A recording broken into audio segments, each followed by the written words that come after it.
રાજ્યમાં આજે સાર્વત્રિક વરસાદની આગાહી કરવામાં આવી છે। ક્યાંક ભારે તો ક્યાંક અતિ ભારે વરસાદ પડી શકે છે।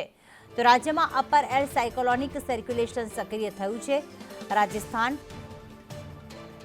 અને મધ્યપ્રદેશ તરફ વરસાદી સિસ્ટમ સક્રિય થઈ ત્યારે નવસારી, વલસાડ, દમણમાં આજે અતિ ભારે વરસાદની આગાહી કરવામાં આવી છે। દાદરા નગર હવેલી અને અમરેલીમાં પણ અતિ ભારે વરસાદ રહેશે। ભાવનગરમાં પણ અતિ ભારે વરસાદની આગાહી કરવામાં આવી। આ ઉપરાંત અરવલ્લી, મહીસાગર, દાહોદમાં પણ ભારે વરસાદની આગાહી કરવામાં આવી છે। નર્મદા, ભરૂચ, સુરત, ડાંગ અને તાપીમાં પણ ભારે વરસાદની આગાહી। રાજકોટ, જૂનાગઢ, ગીર સોમનાથમાં પણ ભારે વરસાદ રહેશે। તો અમદાવાદ, ગાંધીનગર અને દીવમાં પણ આજે ભારે વરસાદની આગાહી કરવામાં આવી છે। બનાસકાંઠા, સાબરકાંઠા, પાટણમાં પણ ભારે વરસાદ સાથે મહેસાણા, ખેડા, આણંદમાં પણ ભારે વરસાદની આગાહી કરવામાં આવી છે। તો રાજ્યમાં અન્ય સ્થળોએ મધ્યમથી ભારે વરસાદની આગાહી। આમ આજે રાજ્યમાં સાર્વત્રિક વરસાદની આગાહી વ્યક્ત કરવામાં આવી છે।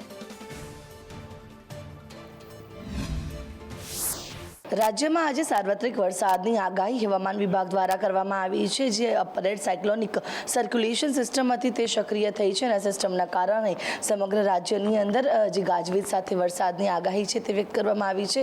દક્ષિણ ગુજરાત અને દક્ષિણ સૌરાષ્ટ્રના ભાગોની અંદર અતિભારે વરસાદનું એલર્ટ પણ આપવામાં આવ્યું છે। ઓરેન્જ એલર્ટ અપાયું છે। સુરત, વલસાડ, નવસારી, તાપી, ડાંગ, દમણ, દાદરા નગર હવેલીની અંદર જે અતિભારે વરસાદનું ઓરેન્જ એલર્ટ આપવામાં આવ્યું છે। જ્યારે જૂનાગઢ, ભાવનગર, અમરેલી સહિતના ભાગો છે કે ત્યાં પણ અતિભારે વરસાદને લઈને એલર્ટ આપવામાં આવ્યું છે। આજે વરસાદી સિસ્ટમ જે છે અરબી સમુદ્રની અંદર જે આખી આ સિસ્ટમ છે તેના કારણે આખા રાજ્યની અંદર સાર્વત્રિક વરસાદ પડી શકે છે। બીજી તરફ રાજસ્થાન અને મધ્યપ્રદેશ તરફથી જે સિસ્ટમ આવી હતી તેની પણ અસરોથી ઉત્તર ગુજરાત અને મધ્ય ગુજરાતના ભાગોની અંદર વરસાદની આગાહી કરવામાં આવી છે। અમદાવાદ, મહેસાણા, પાલનપુર, પાટણ, બનાસકાંઠા સહિતના જેટલા પણ ભાગો છે ત્યાં પણ જે ભારે વરસાદની આગાહી કરવામાં આવી છે। એટલે કે આજના દિવસે આખા રાજ્યની અંદર વરસાદની સંભાવના વ્યક્ત કરાઈ છે। જેમાં દક્ષિણ ગુજરાત અને દક્ષિણ સૌરાષ્ટ્રમાં અતિભારે વરસાદનું એલર્ટ છે, જ્યારે રાજ્યના અન્ય તમામ જિલ્લાઓની અંદર ભારે વરસાદની આગાહી કરવામાં આવી છે। Upper air cyclonic circulation system અને અરબી સમુદ્રથી જે સિસ્ટમ તૈયાર થઈને આવી રહી છે બંનેના કારણે રાજ્યની અંદર આ ભારે વરસાદ પડી શકે છે તેવી આગાહી છે તે હવામાન વિભાગ દ્વારા